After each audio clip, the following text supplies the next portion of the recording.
All right, so let's see where we left off last week. So last week we introduced Mongo, and we interacted with it using the Mongo client by illustrating you how to insert, update, delete, and retrieve data from a Mongo instance. We then switched gears and we started talking about how to do it programmatically from within Node.js. Right? We created a local file here in JavaScript that allowed us to load mongoose and connect to a local database. Right? Well, this is connecting to a local host. Obviously, you would have to make this a little smarter to know whether it's running locally on your machine or is it running on Heroku or wherever you're hosting this. This only works on my local machine. This connection string should be either the connection string that you use to connect to MLab when it's deployed on Heroku, or it's this Mongo local host when it's running on your machine. Yes? Okay. And there's some example on how to do that on the test application. The test application, do I have it here? Maybe not. That was in the seed application that was given to you in the assignment, right? In the test app, and you have code there that checks to see whether you're running locally or you're running on Heroku. Yes, and so this connection string needs to change to reflect on whether this is local or remote. Anyway, we then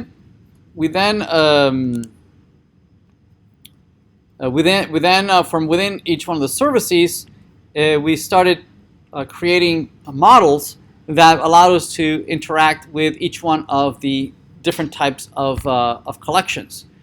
In particular, we looked at the user. The user service was written to as a web service endpoint that allowed us to retrieve users by ID, retrieve users either by username and password, and it was using a local variable that with a hard-coded list of users, right? And we were in the process of moving all this data to the server. Okay, and I believe we replaced a couple of things here. I believe we replaced the find user by ID, and I don't know, did we replace find users? Yes, we replaced a couple of things here. We replaced find users. Well, not all of it. Let's see. We replaced being able to find users by username. Right here it is. They're retrieving the username and password from the query. And this used to be this code over here, right? Which iterated over the local array, iterated over this local array, and when it found it, it just returned that one user. We replaced that with this over here, user model, find user by credential, right? So our service is delegating to a database call, right, and passing the username and password, and implement it in a separate file, and that returned a promise that allowed us to register for a callback at some point in the future when the database server responded with the data. Okay. Now this is very similar to what we were doing on the client on Angular side, right? In Angular we were doing something similar. The client service, right, called the Node.js server asking for the list of users or username and password. Yes, and because they were running in separate processes, we used promises, right? We registered for a callback and whatnot. So this is very similar to what we were doing on the client side. Okay, because here too the server is running in one process and the database server is running in a different process, right? So the only way to communicate between these two is through asynchronous communication, right? So the implementation of this user access to the database was done through this user model, which is implemented over here. This is the user model. There it is, right? Which we are requiring, and it's implemented in a separate file. And there it is. It's this one, right? Which which loaded the mongoose, loaded a schema, right, and declared a local model that allowed us to then communicate with the database.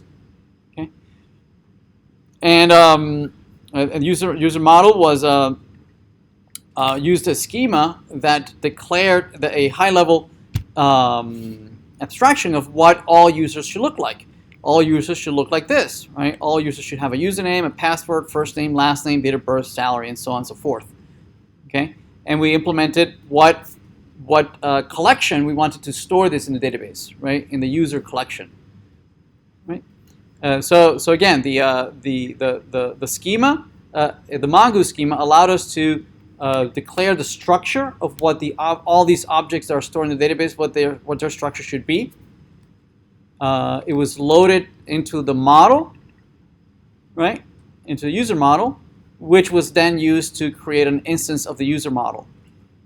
And then we added these functions: find user by ID, create user, find all users, find user by credentials. We added them to the model and then exported it. So anybody who requires a user model will have